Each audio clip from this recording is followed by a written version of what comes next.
নিজেই মুছলমান হৈ আনজন মুছলমান ইণ্ডিগো কৰ্মীক জেহাদী সজালে বিজেপি নেত্ৰী নাজিয়া ইলাহি খানে। कोई नहीं खड़ा रहेगा अभी। अब्दुल्ला खान, पूरा देश परेशान हो गया है तुम अब्दुल और अब्दुल्ला से।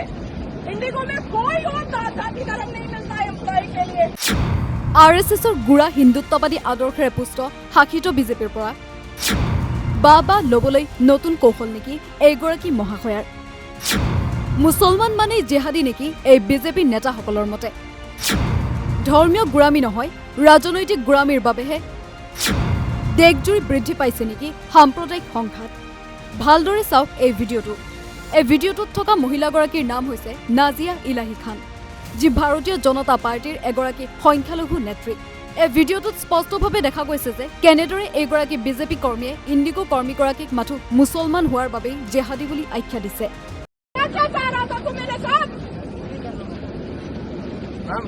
ये देखो मेरा बस पैसेंजर हूँ मैं। कोई नहीं खड़ा रहेगा अभी।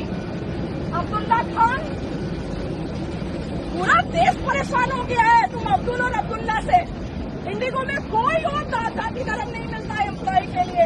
যদিওবা নাজিয়া ইলাহি খানৰ এই ভিডিঅ'টোৰ পৰা স্পষ্টভাৱে ধৰা পৰা নাই যে তেওঁ কিয় ইমান ইণ্ডিগো কৰ্মীগৰাকীৰ ওপৰত ক্ষুব্ধ হৈ পৰিছে। পিছে এই সম্পূৰ্ণ ঘটনা সন্দৰ্ভত এই বিজেপি নেত্ৰীগৰাকীয়ে স্পষ্টীকৰণ দি নিজৰ এক্স হেণ্ডেলত লিখি কয় যে আপোনাৰ কেনে অনুভৱ হয় যেতিয়া আপুনি মুম্বাই আন্তঃৰাষ্ট্ৰীয় বিমানবন্দৰত প্ৰৱেশ কৰে আৰু জৰুৰীকালীন কাৰণত আপুনি ইণ্ডিগোৰ টিকট ল'বলগীয়া হয় আৰু ইণ্ডিগো কাউণ্টাৰৰ পৰা ৰানৱেলৈকে 3বাৰকৈ মিনি জেহাদীৰ সৈতে সন্মুখীন হ'বলগীয়া হয়। 1. কাউণ্টাৰত কেট ৰিহান। 2. ষ্ট্ৰেটছ কাউণ্টাৰত মইনুদ্দিন।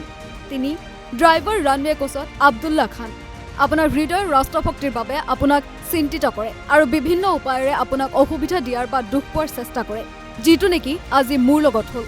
আৰু কেতিয়াবা যদি ইণ্ডিগো এয়াৰলাইন্সৰ বাবে সন্ত্ৰাস বা সন্ত্ৰাসবাদী ফাটে আৰু ভাৰতক আঘাত হনাৰ চেষ্টা কৰা হয়, তেন্তে মই আশা কৰোঁ যে ইণ্ডিগো এয়াৰলাইন্সৰ স্বত্বাধিকাৰী ইয়াৰ দ্বাৰা হতবাক নহ'ব, কিয়নো নিজকে এগৰাকী উদাৰ হিন্দুবাদী হোৱাৰ যি দায়িত্ব ইণ্ডিগো এয়াৰলাইন্সৰ মালিকে পালন কৰি আহিছে আৰু অত্যাধিক কৰ্মচাৰী উম্মাবোৰক নিযুক্তি দিছে, হয়তো এয়া এক ষড়যন্ত্ৰ বা উদাৰ হিন্দুত্ববাদী হিচাপে তেওঁৰ দায়িত্ব হয়। প্ৰত্যেকবাৰে হাত জৰি ক্ষমা খুজিলে চৰকাৰে ক্ষমা কৰি নিদিয়ে আৰু কৰিবও নালাগে। কিন্তু মন কৰিবলগীয়া কথা যে উক্ত ভিডিঅ'টোত এই মহিলাগৰাকীৰ সৈতে ইণ্ডিগো কৰ্মীগৰাকীয়ে কৰা কোনো ধৰণৰ অপব্যৱহাৰ কৰা পৰিলক্ষিত হোৱা নাই। বৰং এই মহিলাগৰাকীয়েহে ইণ্ডিগো কৰ্মীগৰাকীক তেওঁৰ ধৰ্মক লৈ ঠাট্টা কৰা দেখা গৈছে আৰু ব্যক্তিগৰাকীক মাত্ৰ মুছলমান হোৱাৰ বাবে জেহাদী বুলি আখ্যা দিছে। তদুপৰি ইণ্ডিগো এয়াৰলাইন্সৰ এই মুছলমান কৰ্মচাৰীসকলে তেওঁৰ লগত প্ৰকৃততে কি অপব্যৱহাৰ কৰিলে, বাস্তৱিক পৰিৱেশটো আচলতে আছিল কি, সেই সম্বন্ধে তেওঁৰ এক্স হেণ্ডেলত কোনো ব্যাখ্যা আগবঢ়োৱা নাই। গতিকে বিজেপি নেত্ৰী নাজিয়া ইলাহি খানলৈ প্ৰশ্ন হ'ল যে তেওঁক কি কথাত চিন্তিত কৰা হ'ল? তেওঁ মুছলমান হোৱাৰ বাবে নে এগৰাকী মহিলা হোৱাৰ বাবে? নে তেওঁক ইণ্ডিগো কৰ্মচাৰী কেইজনে কাণে কাণে ফুচফুচাই ক'লে যে তেওঁলোক জেহাদী বা সন্ত্ৰাসবাদী হয়? নে তেওঁক এগৰাকী বিজেপি নেত্ৰী হোৱাৰ বাবে আমনি কৰা হ'ল? আৰু আটাইতকৈ গুৰুত্বপূৰ্ণ প্ৰশ্ন হ'ল যে কি প্ৰমাণৰ ভিত্তিত নাজিয়া ইলাহি খানে এই ইণ্ডিগো কৰ্মচাৰীসকলক জেহাদী বুলি আখ্যা দিলে? নে বিজেপিৰ নেতাসকলৰ মুছলমান সম্প্ৰদায়ৰ প্ৰতি আছে সুকীয়া মৰম? নে RSSৰ গুড়া হিন্দুত্ববাদী আদৰ্শৰে পুষ্ট শাসিত বিজেপিৰ আগশাৰীৰ নেতাসকলৰ চকুত পৰিবলৈ এয়া নাজিয়াৰ কোনো এক কৌশল আছিল? ইয়াতে উল্লেখ কৰি থওঁ যে বিখ্যাত কমেডিয়ান কুণাল কামৰাই যেতিয়া ইণ্ডিগো বিমানত ৰিপাব্লিক ভাৰতৰ সম্পাদক অৰ্ণৱ গোস্বামীক তেওঁৰ অনুমতি অবিহনে ভিডিঅ' কৰিছিল, তেতিয়া কুণাল কামৰাক এবছৰৰ বাবে ইণ্ডিগোই ন' ফ্লাই লিষ্টত ৰাখিছিল। গতিকে ইণ্ডিগো কৰ্মীসকলৰ সৈতে এইগৰাকী বিজেপি নেত্ৰীয়ে কৰা অপব্যৱহাৰ আৰু মাত্ৰ মুছলমান হোৱাৰ বাবে জেহাদী আখ্যা দিয়াৰ পাছত নাজিয়া ইলাহি খানকো ইণ্ডিগোই ন' ফ্লাই লিষ্টত ভৰাবনে?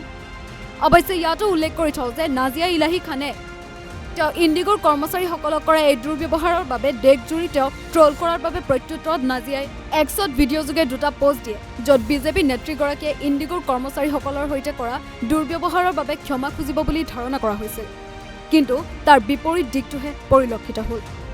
हर हर महादेव, वंदे मातरम, भारत माता की जय।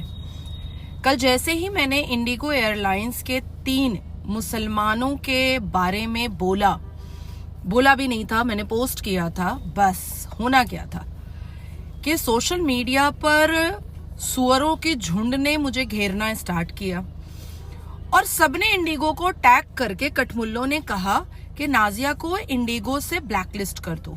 मैं भी कह रही हूं इंडिगो के ओनर को कि मुझे ब्लैकलिस्ट कर दो, क्योंकि अगर तुमने मुझे ब्लैकलिस्ट नहीं किया तो जितनी बार मैं इंडिगो से ट्रैवल करूंगी और जितनी बार मुझे तुम्हारे मुसलमान एम्प्लॉय की जिहादी मानसिकता सामने आएगी, उतनी बार मैं वीडियो बना बना करके डालूंगी और सोशल मीडिया पर पोस्ट करूंगी।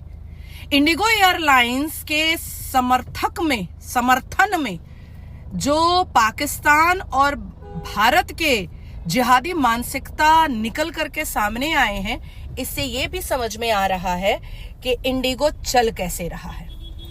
ये भी समझ में आ रहा है कि कितना गहरा रिलेशन मुसलमानों से इंडिगो एयरलाइंस के ओनर का है।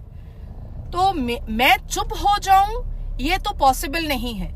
तो इसलिए मुझे ऐसा लगता है कि इंडिगो के ओनर को अपने मुसलमान समर्थकों की बातों को मान लेना चाहिए और मुझे ब्लैकलिस्ट में डाल देना चाहिए, क्योंकि मैं तो चुप होने वाली हूं नहीं।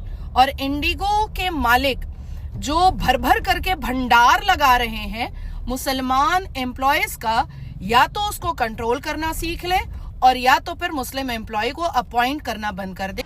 इंडिगो के मुस्लिम उम्मा एम्प्लॉय अब्दुल्ला खान के द्वारा, रेहान के द्वारा और मोइनुद्दीन के द्वारा जो बदतमीजी मेरे साथ की गई, अब उसके पक्ष में पीडीपी की नेता इल्तिजा मुफ्ती उतरी हैं। बहुत अच्छी बात है। आपको पता है क्या हुआ था?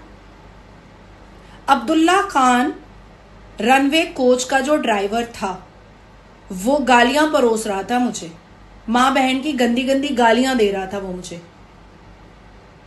और अगर आपको ऐसा लगता है इल्तिजा मुफ्ती साहिबा, जो महबूबा मुफ्ती के परिवार से आती हैं और पाकिस्तान के समर्थन में आप लोग हमेशा दिखाई देती हैं, और अगर आपको ऐसा लगता है कि कोई अब्दुल्ला खान मुझे गालियां परोसेगा और मैं खामोश रह जाऊंगी, तो ये पॉसिबल तो नहीं है, बिल्कुल भी पॉसिबल नहीं है। बिना कुछ सोचे समझे एक सस्ती लोकप्रियता के लिए इल्तिजा मुफ्ती आपने अपना टांग घुसाया है इस मामले में।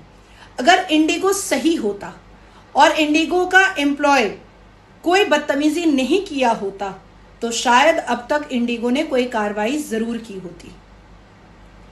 और साथ ही साथ स्ट्रेच में और फास्ट फॉरवर्ड में और बिजनेस क्लास के लोगों को जिस तरीके से सुनसान जगह पर रनवे पर खड़ा किया गया उस पूरे बस को, इसके बारे में भी आपको पता नहीं है। तो जो चीज इल्तिजा मुफ्ती आपको पता नहीं है उसके बारे में टांग घुसा करके मेरे माध्यम से आप सस्ती लोकप्रियता ना लें। अपने बलबूते पर और अपने काम से, अपनी पॉलिटिकल पार्टी से आप लोकप्रियता बटोरे।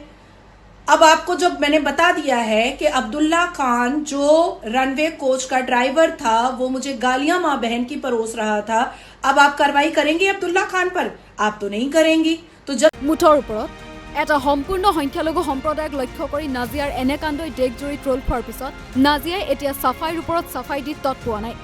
পিছে এই ভিডিঅ' পোষ্টটো নাজিয়াই এইটো কথা এতিয়াও স্পষ্ট নকৰিলে যে আচলতে সেই ইণ্ডিগো কৰ্মচাৰীসকলে তেওঁৰ লগত কেনেধৰণৰ দুৰ্ব্যৱহাৰ কৰিছিল। আৰু নাজিয়াই কৰা অভিযোগ যদি সত্য হয় যে তেওঁক ইণ্ডিগো কৰ্মচাৰী আব্দুল্লা খানে গালি সপনি দিছিল, তেন্তে তাতো প্ৰশ্ন হয় যে ব্যক্তিগৰাকীয়ে তেওঁক গালি কিয় পাৰিছিল। আৰু নাজিয়াৰ ওচৰত কি প্ৰমাণ আছে যে সেই উক্ত তিনি মুছলমান ইণ্ডিগো কৰ্মচাৰীসকল জেহাদী হয়। নাজিহাৰ কথাবোৰৰ পৰা পিছে এইটোহে স্পষ্ট হৈ পৰিছে যে তেওঁৰ মাত্ৰ এইটোহে আপত্তি যে ইণ্ডিগোই কিয় মুছলমান সম্প্ৰদায়ৰ লোকক কামত নিযুক্ত কৰিলে। তদুপৰি জনকল্যাণৰ প্ৰতিশ্ৰুতি দি শাসনলৈ অহা এনে ৰাজনৈতিক নেতাসকলে নিজেই যদি এনে সাম্প্ৰদায়িক বিভেদ আনে তেন্তে দেশৰ উন্নতি কোন দিশে গতি কৰিছে সেয়া এক সংশয়েৰে ভৰা প্ৰশ্ন। News desk report, north east নাও।